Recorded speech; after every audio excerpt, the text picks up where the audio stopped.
Hello students, welcome back to Grisha Conceptual Classes. Continuing with exercise 6.3 from chapter number 6 triangles. Now we will be doing question number 6.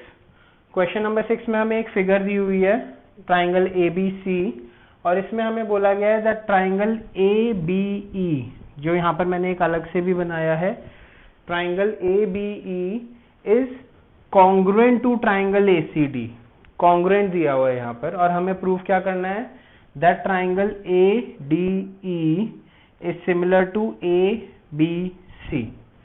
ठीक है, तो सबसे पहले given और to prove लिखते हैं अपने सॉल्यूशन में. हमें गिवन है triangle ABE is congruent to triangle ACD and we have to prove that triangle ADE is similar to triangle ABC.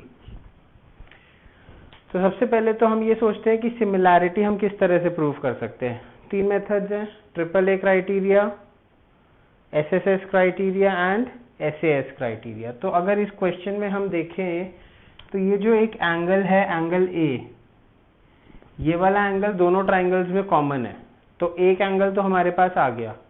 अगर हम एक और एंगल को अपने मतलब एक और एंगल को इक्वल प्रूफ कर दे तो सिमिलर हो जाएगा. तो क्या है, एंगल B और एंगल C को एंगल D और एंगल E के इक्वल प्रूफ करना है. कर सकते हैं?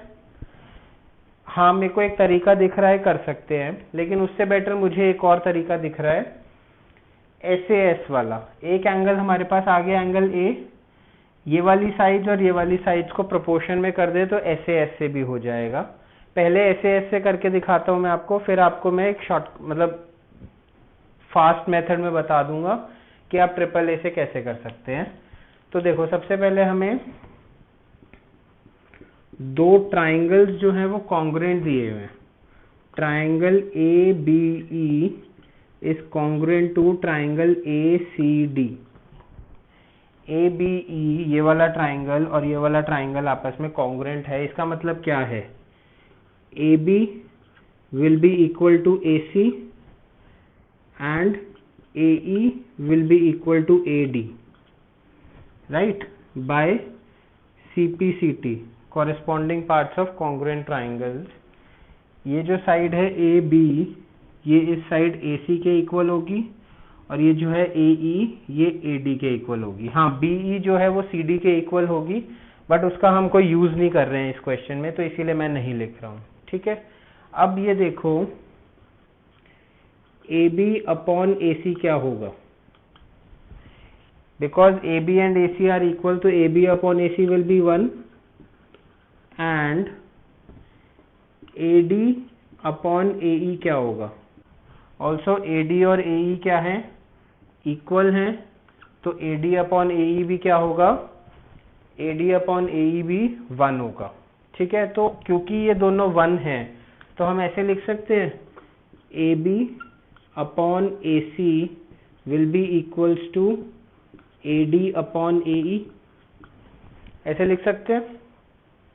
अब देखो, अगर हमें दोनों ट्राइंगल्स को सिमिलर प्रूफ करना है, इन दोनों ट्राइंगल्स को बाय SAS, तो हमें क्या चाहिए, AD upon AB should be equals to AE upon AC, right. corresponding parts देखेंगे, AD upon AB is equals to AE upon AC. क्या हम इससे वो प्रूफ कर सकते हैं? yes, हम कर सकते हैं. देखो, क्रॉस मल्टीप्लाई कर दो इसको, यहाँ से यहाँ इनको इंटरचेंज कर दो ऐसे, तो AE upon AC is equals to AD upon AB. ठीक है, यही आ गया हमारे पास. AD upon AB, AE upon AC आपस में इक्वल आ गए. हमने क्या करा, इनकी पोजीशंस को इंटरचेंज कर दिया. हम कर सकते हैं इसको. ठीक है, और हमें क्या दिया हुआ है, चलो अब ऐसे करते हैं. In triangle ADE and triangle ABC, angle A is equals to angle A which is common and AD upon AB is equals to AE upon AC. Therefore, triangle ADE is similar to triangle ABC by SAS criteria. ठीक है, ये हो गया prove हमारा। किस method से हमने prove करा? बाय SAS से करा। अच्छा, इसमें एक चीज देखो, मैंने यहाँ AB अपॉन AC लिया और यहाँ पर AD अपॉन AE लिया। मैंने यहाँ पर AE अपॉन AD क्यों नहीं लिया? वो भी तो ले सकते हैं। अगर AD अपॉन AE 1 है तो AE अपॉन AD भी 1 होगा, क्योंकि दोनों इक्वल हैं। देखो क्यों नहीं लिया, क्योंकि उस केस में हमारी इक्वेशन बनती AB upon AC is equals to AE upon AD। तो मतलब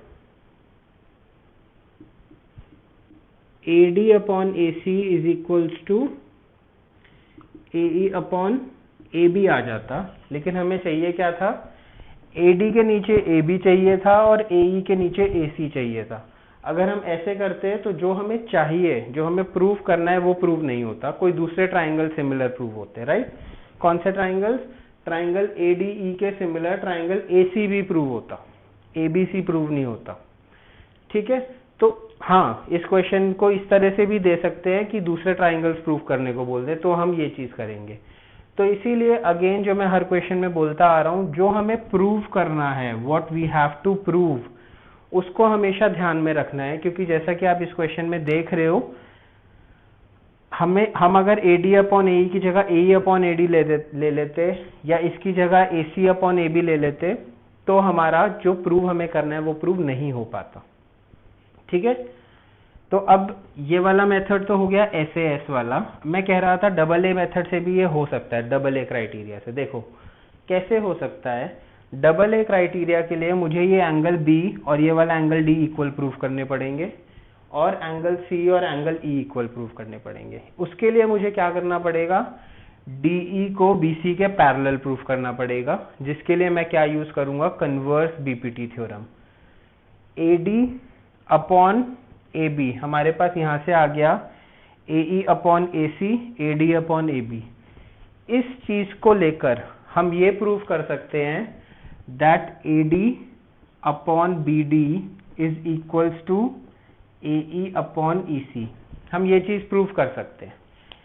after this we can prove this. अगर हमारा ये प्रूव हो जाता है तो by converse of BPT DE will be parallel to BC, और अगर ये पैरेलल हो गए तो एंगल B और एंगल D इक्वल हो जाएंगे, कॉरेस्पॉन्डिंग एंगल्स। एंगल C और एंगल E भी इक्वल हो जाएंगे, कॉरेस्पॉन्डिंग एंगल्स। तो ये बाय डबल A क्राइटेरिया भी आप इसको सिमिलर प्रूफ कर सकते हो, लेकिन उसमें हमें BPT का यूज करना पड़ेगा, +-1 करना पड़ेगा, थोड़ा सा लंबा हो जाएगा। इसीलिए मुझे ये मेथड ज्यादा आसान लगा बाय SAS क्राइटेरिया। ठीक है, तो एक ही क्वेश्चन को करने की मल्टीपल अप्रोचेस हो सकती है। ऐसा नहीं है कि मैंने एक मेथड कराया है तो that is the one and only one method of solving the question.